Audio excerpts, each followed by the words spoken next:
Open your eyes. You're gonna be fine. You're sweating. Watch Declan, the nurse. There's a nurse. Yeah, right in front of you. Just to your right a little. That's good.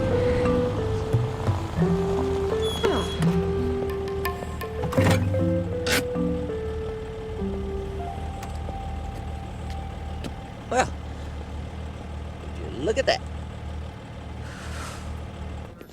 Took Gabriel 10 minutes. Took you 45. Yeah.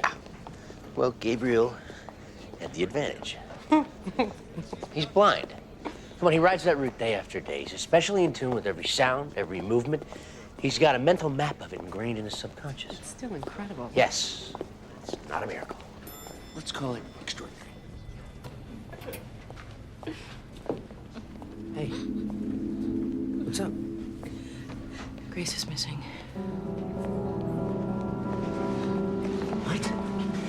The nurses just reported it. She's not in the nursery. How could that happen? Oh, well, hang on. Where is she? It seems somebody walked into the nursery and rolled her out in her bassinet. We found her. She's fine. Back in the nursery. Where was she? Patient's room 509. Upstairs? Hold on a second. How did she get upstairs? I don't know yet. 509. Who's the patient? One of yours, actually. Kim Trainer, singer with the vocal cord paralysis.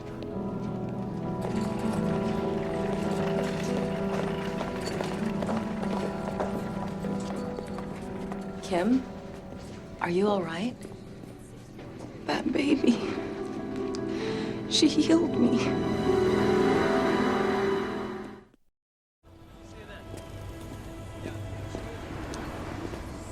I woke up and looked over, and there she was, on that little cart.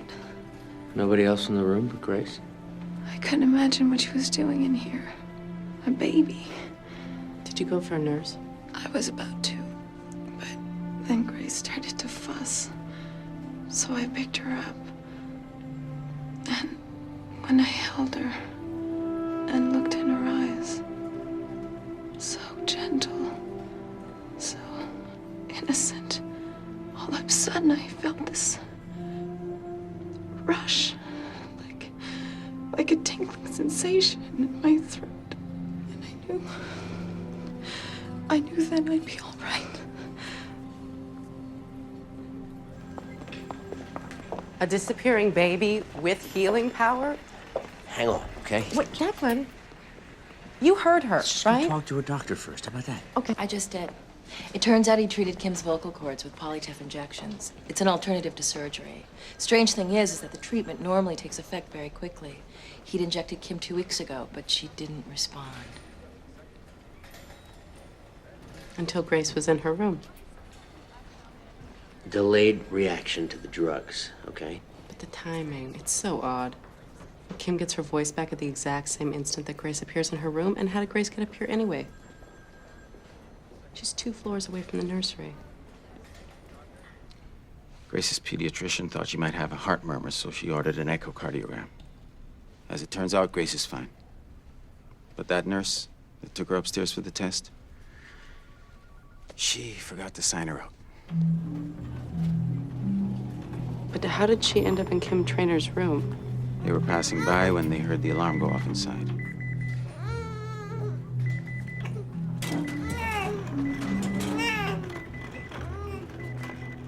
All Kim needed was a new bag of saline, so she left the baby there beside the bed for a moment. Went to grab a new one from the supply rack down the hall. Before she could return, she heard the code pink. What's a code pink? It's our hospital code for missing baby. She said she panicked, afraid she would get into trouble, so she left the baby in Kim's room. And the last thing we need is news on one careless nurse. Mr. Vasquez, I'm not I've been suggesting... administrator of this place for a long time, and believe me, our staff could be paid a lot more to work elsewhere. But they choose to practice here to serve this community. I'm well aware of the good work that goes on here, sir. My own wife has been treated here. I trust this staff implicitly. Raphael, I don't think Emma's trying to slam Wakefield. It's really just a strange coincidence that Grace was in Kim's room when she got her voice back. Yeah, I guess so. Here goes my story. Hey, come on. You still got the blind driver. And the singer loses her voice, gets voice back thing, so... Yeah, I know. I just, that baby, Grace healing her, that was my hook. I know. So what do we feel like eating? How about that new sushi bar? Declan? Huh? Anything? Oh, it's on. Paul Gabriel Summers' blind ride to Wakefield Hospital, remarkable. Call it incredible. Astonishing. But please, don't call it a miracle. Or so insists one Declan Dunn, professor of anthropology at NOU and part-time miracle chaser. Miracle chaser. In order to prove his case, the tenacious Professor Dunn drove the same route himself, wearing a blindfold. And this reporter buckled up in the back seat to join him for the ride. And what a ride through the streets of Portland. She called me tenacious. We heard. Twists, turns, near collisions. A very suspenseful and stimulating experiment, but remember, folks, please, don't try this at home.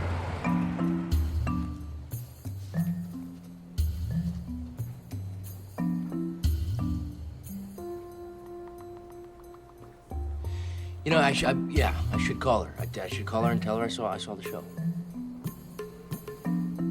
It's a good point.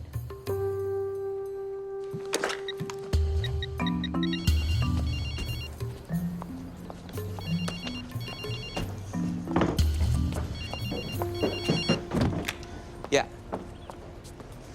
It's Miracle Man. Declan? Emma, hi. How are you? I just heard. Heard what? Baby Grace. She's missing again.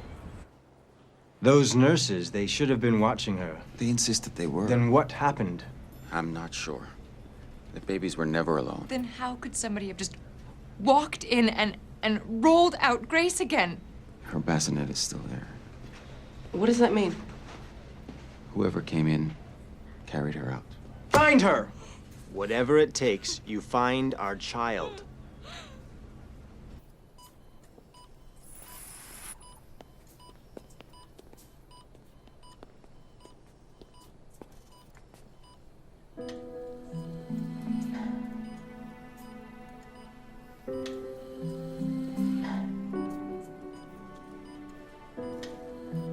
Check Mr. Fletcher.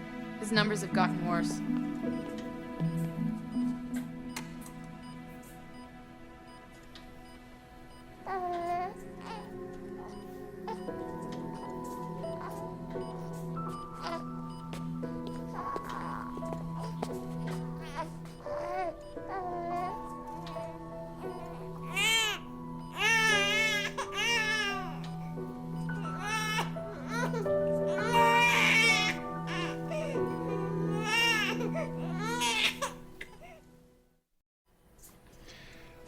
I felt this warmth, a strange sensation over my heart, Strange?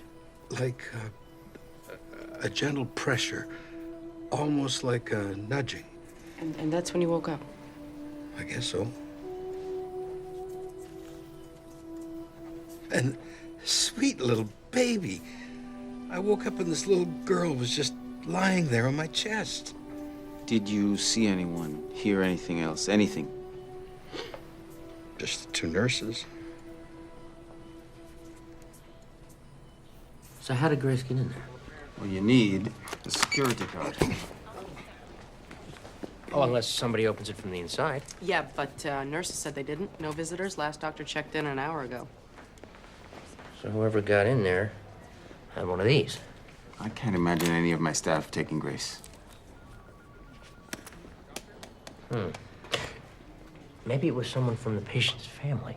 No, they heard a rumor about Grace's ability to heal people. They stole a security card, smuggled Grace in there, and used Grace to cure the guy. Right, which she did. Yeah? I'll look into it. But from now on, Grace stays in her mother's room, and I'm posting a guard on the door. Doesn't this thing have a use for First, Gabriel, able to drive. You know, his unborn child gave him the power to see.